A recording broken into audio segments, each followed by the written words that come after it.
네, 오늘 마지막 순서는 지난주에 이어갖고서 저의 개인 경험담을 말씀을 드릴까 해요. 이번 시간은 그거죠. 왜 펀드 매니저가 되기로 했느냐? 그 다음에 왜 시장을 이길 수 있다고 생각하게 되었느냐? 요 두 가지입니다. 일단 요거는 지극히 개인적이고 쉬어가는 코너예요. 아주 편하게 들어주십시오. 일단 저도 이제 뭐 직업 탐색의 시기가 있었을 거잖아요. 저의 그 대학교 저학년 때 직업 탐색의 방향은 하나였습니다. 프로게이머가 돼보자. 이때 제가 스타크래프트를 너무 많이 했어요. 정말 많이 했어요. 그냥 막 대회도 나가고 막 상도 타고 뭐 상금 타오고, 그럼 상금 타면은 그거 가지고서 그날 응원한 친구들하고 막 뭐 이렇게 아웃백 같은 데 가서 먹고 놀고 막 그랬었단 말이에요. 스타를 굉장히 열심히 했었어요. 근데 그렇게 이제 당연히 그렇게 평생을 살 수는 없는 거잖아요. 그죠? 그래서 요거는 이제 다른 계기가 있었긴 한데 사실 너무 강자를 만나니까는 내가 이거 하면 안 되겠다라는 생각이 딱 들더라고요. 벽을 느낀 적이 있습니다. 그래갖고서 이거는 포기. 그러고 나가지고서는 뭐 저희 학교에서 제일 많이 하는 이 테크트리가 첫 번째 이제 고시. 근데 고시 못 하겠더라고요. 고시는 있어요. 잘한 친구들이. 제가 이제 그 고등학교 때도 느꼈고 대학 와서도 느낀 게, 저는 그냥 억지로 한 거지 진짜 잘한 애들이 있어요. 막 행시를 1년도 안 돼서 통과하고 뭐 이런 애들 있잖아요. 그런 친구들이 해야지 제가 해서는 안 될 거고, 아니면 이제 대기업에 취직하는 거, 뭐 있을 수 있고, 아니면 이때 컨설팅이 굉장히 유행이었습니다. 컨설팅이. 근데 이제 컨설팅 업체에 이제 계신 분들 그런 식사 자리하고 요런데 이제 어떤가 해가지고 선배님들이 자리 나가보니까 뭔가 저랑 좀 안 맞더라고요, 성향이. 그래서 컨설팅도 제외. 그 다음에 이제 주식 쪽으로 어쨌든 동아리도 들어왔으니 주식을 한번 해볼까? 그러면 이제 보통 애널리스트하고 펀드 매니저를 생각을 하잖아요. 근데 그 애널리스트 하고 계신 선배님들 보니까는 진짜 시간이 1도 없는 거예요. 정말 저거는 시간을 갈아 넣는 직업이다. 진짜 엄청나게 근무 강도가 높으신 거예요. 그래서 난 저렇게 못한다. 펀드 매니저는 애널리스트에 비하면 거의 공무원이에요, 여러분. 공무원 비하하는 게 아니라, 그러니까 시간이 그만큼 정해져 있고 확실히 시간이 남아요. 확실히. 그럼 확실해요. 그 좀 뭐 필요한 자료 있으면은 뭐 요청해버리고 애널리스트 분들한테 펀드 매니저 그런단 말이에요. 그래갖고서 매니저를 조금 생각을 했어요. 근데 결정적인 계기가 있었어요. 저도 뭐 그냥 단순히 뭐 워라밸이나 등등등등 따져가지고서 뭐 직업을 그것만 가지고 하진 않을 거잖아요. 거기 가서 제가 뭔가 좀 실력을 그래도 좀 남들보단 잘할 수 있다라는 게 있어야지. 안 그러면은 거기서 뭐 직장 들어가봤자 요즘 뭐 잘리 걱정하고 뭐 바로 해야 될 수도 있는데 뭔가 무기가 있어야 되잖아요. 그래서 나는 무기가 없는데 해도 되나? 뭐 그런 생각을 했는데 마침 이제 괜찮은 게 있었죠. 이제 제가 뭔가 하나 딱 이제 습득을 하게 됩니다. 보시게 되면은 제가 이제 게임한다고 좀 등한시했더니 회계 원리만 3수강을 했어요. 회계 제2기초 수업. 그러니까 이게 이제 진짜 어땠냐면 시험을 못 가서 그래요. 보통 저런 대회들이 주말에 해요. 토요일 날에. 근데 꼭 회계도 시험을 토요일에 쳐요.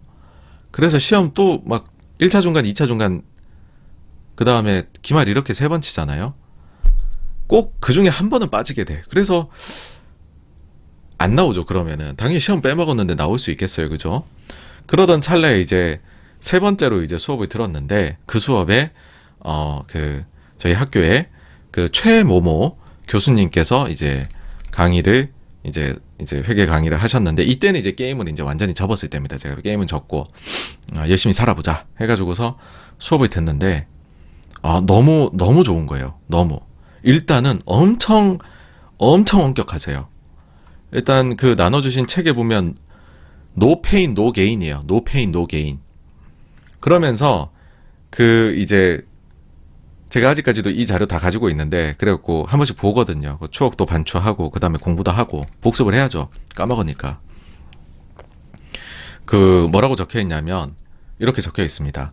만약 이러한 시간의 투자를 원하지 않으신다면 본 과목을 수강하지 마세요. 따라서 수업에 모두 참석할 자신이 없으면 역시 본 과목을 수강하지 마십시오. 자신의 순위와 점수가 공개된 것이 부끄러우시다면 역시 본 강의를 수강하지 말 것을 부탁드립니다. 회계학은 대충 놀면서 시간을 보내는 것으로 해결되는 과목이 아닙니다. 혹시 좀 수업을 들어보다가 나중에 수강 취소해도 되겠지 하고 생각한 사람이 있을 수도 있습니다. 이러한 경우를 막기 위해 몇 월 며칠 이후부터는 수강 취소를 절대 허용하지 않을 것입니다. 이 시기 이후 만약 본인에게 수강 취소를 요청한 학생이 있으면 F학점을 부여할 것입니다. 그래서 굉장히 엄격한 교수님이셨어요. 근데 엄청 멋있어요. 예. 여기에 있어 이 분야에서는 내가 최고다. 이런 이제 분이셨기 때문에 배울 게 많았죠. 그러면서 실제 사례하고 엮어가지고서 비록 이제 회계 원리 수업인데도 불구하고 되게 이제 재밌는 내용들을 많이 가르쳐 주셨었고, 그래서 제가 이제 여기 재미를 붙이게 됐어요. 그래서 회계에 있는 과목, 학교에 있는 걸 다 듣게 됐죠. 그 다음에 CPA 할 것도 아니면서. 그러다 보니까는 저도 뭔가 이게 여기에서 내 나름의 이런 건 좀 보인다라는 게 생기게 되더라고요. 그래서 이거 예전에 제가 2021년도 1월 25일에 나쁜 기업을 골라내는 법, 좋은 기회를 찾아내는 법이라고 해서 올린 영상이 있어요. 요 영상의 내용을 제가 이제 습득을 하게 된 거죠. 내가 저런 거를 알 수 있겠구나. 그러면은 내가 남들보다 잘할 수 있겠는걸? 하는 게 나옵니다. 그게 뭐냐 하면은 이제 회계를 배웠잖아요. 이제 아카데믹하게. 실제에서 제가 상장 폐지 기업을 경험하게 돼요. 그러면서 이게 뭔가 그동안 막 머릿속에서 관념적으로만 머물던 이론하고 실제가 확 맞아 들어가는 사례가 나옵니다. 뭐냐 하면 어떤 기업이 있어요, 여러분들. 어떤 기업이 있는데 매출액이 막 늘어요. 41억, 105억, 135억, 184억. 영업이익도 7억에서 10배, 73억이 돼요. 근데 보면 부채 비율이 209%에서 상장해가지고 낮아지고 그 다음 돈을 계속 보니까 9%까지 낮아져요. 그럼 보이십니까? 매출액 증가율과 영업이익 증가율이 보이시나요? 어마어마하죠, 그쵸? 근데 이 기업이 분식회계했다고 얘기가 나왔고, 그러면서 2009년도에 매출액이 반토막이 나요. 그리고 2010년도에 매출은 좀 올렸는데 그걸 다 반영하니까는 어마어마한 적자 기업이었던 거예요. 어마어마한. 그래서 이게 보니까 제가 공부한 내용을 바탕으로 해보니까 이건 미리 알 수가 있었던 것이었다라는 거죠. 그러니까 많은 분들이 현금 흐름을 보라라는 얘기들을 하세요. 이 세실입니다. 세실이라고 천적 곤충 방제 회사예요. 예. 그러니까는 천적이 되는 곤충을 키워갖고서 비닐하우스 내서 그거 딱 뿌리면은 이제 방제해가지고서 병충해 안 걸리도록 하는 거예요. 이거 나중에 동부 파만농에 넘어가고, 동부 파만농은 다시 LG화학에 넘어갔죠. 이 회사 논산에 있었어요. 그래갖고 논산에도 갔었는데, 어쨌든 이제 해보면은 많은 분들이 이제 현금 흐름하고 영업활동 현금 흐름하고 당기순이익은 비교를 해봐야 된다는 말씀들 많이 하시잖아요. 근데 이 회사 보면은 좀 차이가 나요. 이익은 잘 나는데 계속 이제 현금 흐름이 적게 나온다라는 거죠. 근데 이제 그때 당시 우리가 볼 수 있는 게 뭐냐면 바로 이제 이 활동성 평가예요. 활동성이라는 거는 이제 CCC라고 해서 캐시 컨버전 사이클이라고 해가지고서 기업이 정상적으로 활동을 했을 때 내가 현금을 지불하고 다시 그걸 받아오는 데까지 걸리는 시간을 얘기를 해요. 좋은 기업은 이게 마이너스까지도 가요. 내 돈을 안 내고 돈을 먼저 받고 물건을 파는 거예요. 그런 기업도 있어요. 근데 이건 어떻게 계산하냐 하면은 내가 처음에 물건을 만들어 팔려면 원부자재를 사야겠죠? 그럼 그 원부자재를 살 때 어음을 끊어주니까는 매입 채무가 발생합니다. 그러고 뚝딱뚝딱 만들면은 그게 재고로 남아있게 되죠. 그리고 그 재고를 판매를 해요. 그럼 매출이 발생했는데 바로 현금으로 안 하고 어음거래를 하죠. 또 일반 그냥 우리 같은 소비자들도 신용카드 쓰면은 이거는 이제 뭐 짧으면은 며칠 뒤에 결제가 되는 거고 길면은 3개월, 5개월, 6개월 이렇게 할부로 해갖고 사게 되는 거잖아요. 그럼 매출 채권이 발생을 합니다. 그러면은 이 매입 채무, 재고자산, 매출 채권이 서로 간에 걸리는 시간을 더하고 빼가지고서 계산이 나온 게 이 캐시 컨버전 사이클이에요. 이게 일수가 늘어나면 늘어날수록 활동성이 나빠지고 있다는 거가 안 좋다는 신호예요. 물론 이거를 쓸 수 있는 산업은 제한돼 있어요. 여러분들 조심히 쓰셔야 되지만 그것까지 말씀드리기는 그렇고, 일단 지금으로는 말씀을 드리자면 이 기업에는 충분히 써먹을 수가 있는 업태였고 급증하고 있었어요. 물건 팔아봤자 3년, 4년 뒤에 돈 들어요. 4년 뒤에. 이게 급증을 하고 있는 거예요. 이러면은 이게 좀 높아도 꾸준하게 유지된 별거 아니거든요. 근데 이렇게 급증하면은 뭔가 안 좋다라는 거예요.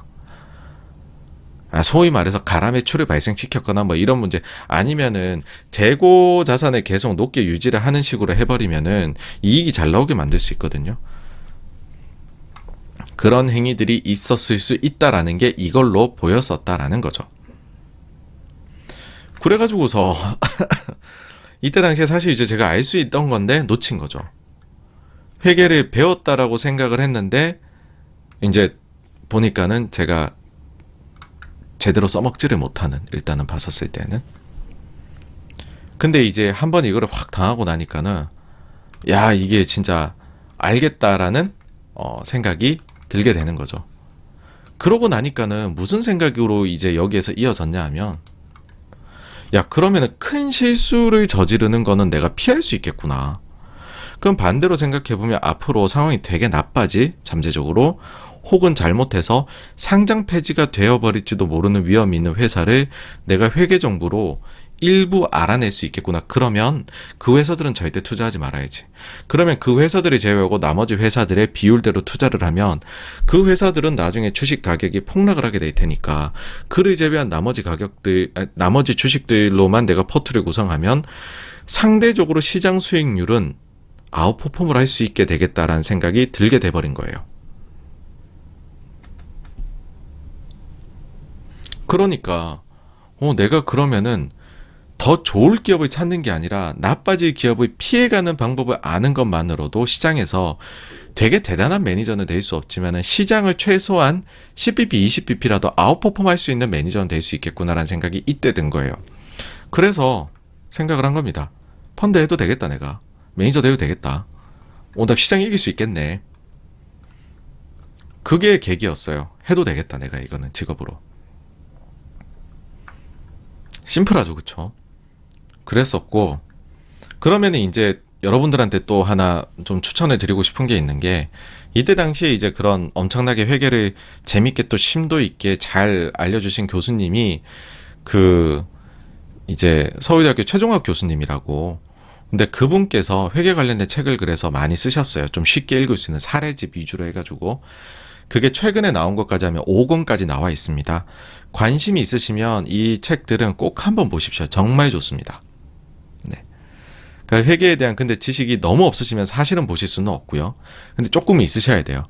근데 좀 있으신 분들께서 보시기에는 너무 재밌고 좋습니다.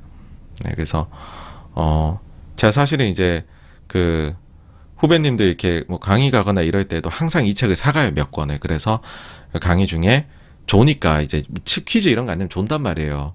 그러니까는 퀴즈 내다가 맞추면은 이제 책 선물로 주고 막 이럽니다. 예. 어쨌든 네, 아주 강추합니다. 그래서 뭐 여기까지 이야기하니까는 제가 이제 왜 매니저 하게 됐고 시장 이길 수 있겠다라고 생각을 하게 된지까지가 다 나온 것 같아요. 그죠? 다음엔 뭐 할까요? 다음에도 한번 생각해보고 개인적인 경험담을 뭐 생각나는 대로 또 꼭지로 다뤄가지고서 한번 여러분들한테 말씀을 드려볼까요? 지금 생각에는 그래서 뭐 회사 들어가가지고서 뭐 어떻게 했는지 이런 것도 말씀드리면 또 재밌지 않을까라는 생각이 들기는 하네요. 네. 그래서 여기까지가요. 두 번째 저의 개인적인 경험이었던 왜 매니저 됐냐, 왜 시장을 이길 수 있다고 생각을 했느냐에 대한 내용이었고요. 이제 Q&A로 넘어가 보도록 하겠습니다.